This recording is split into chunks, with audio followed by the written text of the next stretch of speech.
ብድርን መፍራት የለብንም። 3 ወር 6 ወር መቆጠብ በጣም ትልቅ ነገር መስሏቸው ነው የሚታየው። ለሰዎች የስራ እድል መፍጠር ቀላል ነገር አይደለም። ስራ ላይ ገንዘብ የለኝም የሚል አመለካከት ባይኖረን፣ ያው ብድር የምንወስደው ጊዜን ለመግዛት ነው። እሺ፣ ስሜ ቤተልሔም ወርቁ ይባላል። የ2 ልጆች እናት ነኝ። አሚጎስን ሚዲያ ላይ ነው መረጃውን ያገኘሁትኝ። ለመበደር በተዘጋጀውበት ሰዓት ካሉት የብድር ተቋማት ቼክ አድርጌ የተሻለ ኦፕሽን ስለነበረው ነው ወደ አሚጎስ የመጣሁት። ብድር 2 ጊዜ ሲሆን የወሰድኩትኝ። የመጀመሪያው ፐርሰናል ለሆነ ነገር ነው ብድር የወሰድኩትኝ። አሁን 2ኛ ጊዜ ደግሞ ለቢዝነስ ብድር ወስጃለሁኝ።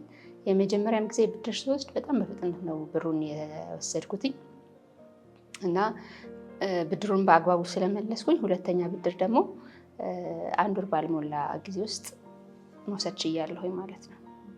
አባልነት ኦልሞስት 2 ዓመት አካባቢ በአባልነት ቆይቻለሁ። ያው ሪሳይክል ቢዝነስ ላይ ነው ያለሁትኝ እኔ እና ለሪሳይክል ቢዝነስ ነው ብሩን የተበደርኩት። ያው ብድር የምንወስደው ጊዜን ለመግዛት ነው። ስለዚህ ቢዝነስ ለመጀመር ካቀድኩበት ጊዜ ቀድሜ ቢዝነስ ለመጀመር ወደ ስራዬ ለመግባት ብድር ወስጃለሁ እና ብድር በመውሰዴ ሰራተኞችን መቅጠር ችያለሁ። ኦልሞስት አሁን 10 ሰራተኞች በስሬ ቀጥሬያለሁኝ እና ወዲያው ደግሞ ወደ ቢዝነሱ እንድገባ እድል ተፈጥሮልኛል። አባል ከሆንኩ በኋላ በቅርብ የምግባባቸው 2 ልጆች ነበሩ። እነሱ አባል መሆን ችለዋል። እዚህ ብድር ይፈልጉ ስለነበረ እንግዲህ የአሚጎስ ስታፎች በጣም ዌልካም ናቸው። በተቻሉት መጠን ጉዳይሽን ቶሎ ለመጨረስ ነው የሚሞክሩት እና እንደ ፋሚሊ አይነት ሪሌሽን ስላላቸው እስከ ፋይናንስ ያሉት ስታፎች በጣም ጥሩ የሚባሉ ሰራተኞች ናቸው እና በዚሁ አጋጣሚ በርቱ እላለሁ። ብድርን ብዙ ጊዜ እኛ እንፈራለን። ምክንያቱም ያው ተረትም ላይ ብድር ጦር ነው ይባላል አይደል? ነገር ግን ብድር ለመበደር መጀመሪያ ሰዎች መቆጠብ መልመድ አለባቸው እና መቆጠብ ምን ጥቅም አለው? ከመበደሩ ባሻገር ያለንን ነገር በአግባቡ እንድንጠቀምበት ያደርጋል። ስለዚህ መቆጠብ ከቻልን በቆጠብንበት በአግባቡ ጊዜ ብድር ማግኘት ስለምንችል፣ ብድር ደግሞ ወደ ስራችን እንድንገባ ስለሚረዳን ብድርን መፍራት የለብንም። ዋናው በጣም ትኩረት ማድረግ ያለብን ነገር የምንሰራውን ስራ ላይ ፎከስ ማድረግ አለብን እንጂ ብድር ከተበደርን ብድሩን የሚመልሰው ስራው ነው እንጂ ከኛ ጋር የሚገናኝ ነገር አይኖረውም። ጊዜና ገንዘብ ተመሳሳይ ጊዜ ከመጡ ብድር መመለስ ይችላል። እንግዲህ አሁን ባለሁበት ሁኔታ ቢዝነስ ላይ ስላለሁኝ ቀጣይ ሼሪን ማሳደግ ፈልጋለሁኝ እና ፋብሪካው ሂውጅ የሚሆን ስለሆነ በጣም ትልቅ የሚሆን ስለሆነ ሪሳይክል ላይ ያው እኛ ሀገር ብዙ ስላልተሰራ ትልቅ የሪሳይክል ፋብሪካ ስለሚከፍት ከአሚጎስ ጋር ቀጣይ ጥሩ ግንኙነት ይኖረኛል ብዬ እጠብቃለሁ።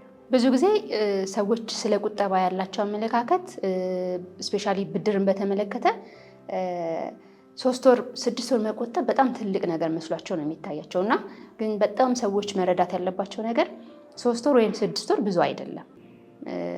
ኦን ደ ፕሮሰስ ስለሆነ ያንን ብር ቢቆጥቡትም ባይቆጥቡትም ጊዜው ማለቁ አይቀርም። ቢቆጥቡት ግን እድላቸውን ሴቭ እያደረጉ ነው ወይም ደግሞ ለሆነ ለተሻለ ነገር ራሳቸውን እያዘጋጁ ነው። 2 ወር 3 ወር ከቆጠቡ በኋላ ከ3 ወር በኋላ የቆጠቡት ብር 3%፣ 4%፣ 5% እጥፍ ሆኖ ስለሚያገኙት ካሽ እጃቸው ላይ ማግኘት ይችላሉ። እጃቸው ላይ ካሽ ካለ ደግሞ ስራ መስራት ይችላሉ እና መቆጠብ በጣም መሰረታዊ ነገር ነው እና ብድርን ደግሞ ይሄን ያህል ጊዜ መጠበቅ አንችልም የሚሉትን ነገር ቢተውት ብዬ እመክራለሁ። እኔ ፕሮፌሽናሊ አካውንታንት ነኝ እና ስቀጠር ደሞዝተኛ ነኝ አይደል? እና ለድርጅቱ አንድ የማገለግል ሰው ነኝ። አሁን ከመቀጠር ወጥቼ የራሴን ቢዝነስ ውስጥ ገብቼ 10 ሰራተኛ በውስጤ ሳስተዳድር ወይም ደግሞ በእኔ ስር ሳስተዳድር እንደው ብለሲንግ አይደል? ብለሲንግ ነው ማለት ምን ማለት ነው?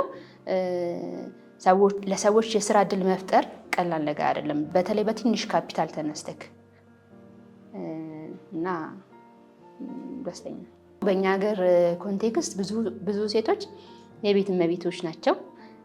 እንዳልከው ባሎቻቸውን ይጠብቃሉ። ግን ያ ማለት አቅም የላቸው ማለት አይደለም። መስራት ይችላሉ፣ መውጣት ይችላሉ እና ከሚያገኙት ነገር ሴቪንግ በመልመድ ወይም ደግሞ ከአስቤዛቸው እንኳን ብለን ብናስብ በወር የተወሰነ ነገር በመቆጠብ ከ6 ወር ወይ ከዓመት በኋላ የራሳቸውን የሚፈልጉትን ቢዝነስ መጀመር ይችላሉ። ለሱ ግን ምን ያስፈልጋል? ዓላማ፣ ቁርጠኝነትና ዲሲፕሊን በጣም ያስፈልጋል። እና መውጣትና መስራት፣ ራሳቸውን መቀየር፣ ቤተሰቦቻቸውን መቀየር ይችላሉ ፕሮግራም ማድረግ ከቻሉ። ምክንያቱም እኔ በስሬ 10 ሰራተኛ አስተዳድራለሁ፣ 2 ልጆች አሉኝ፣ ማስተዳድረው ሌሎችን ፋሚሊዎች አሉኝ። ይሄ የሆነው ቆርጬ ስለወጣሁኝ ነው። ስለዚህ ስራ ላይ እንደው ማስተላለፍ ፈልገው ለሴቶች ስራ ላይ ገንዘብ የለኝም የሚል አመለካከት ባይኖረን፣ ሀሳብ ቢኖረን፣ ሀሳብ ካለን ለሀሳቡ የሚሆን ኢንቨስትመንት አናጣም። አሚጎስ ብንመጣም ትንሽ ቁጠባ ቆጥበን የምንፈልገውን ብር ማግኘት እንችላለን። ሌሎችም ኦፕሽኖች ይኖራሉ። ግን ለመስራት እችላለሁ ብሎ በቁርጠኝነት መውጣት በጣም መሰረታዊ ነገር ነው ብዬ አምናለሁ። በመጀመሪያ የአሚጎስ ስራ አስኪያጅን አቶ ፍጹምን ላመሰግን ወዳለሁኝ። ከዛ ደግሞ እነ የትምና ከሱ ጋር የሚሰሩትን ስታፎች በጠቅላላ አመሰግናለሁኝ።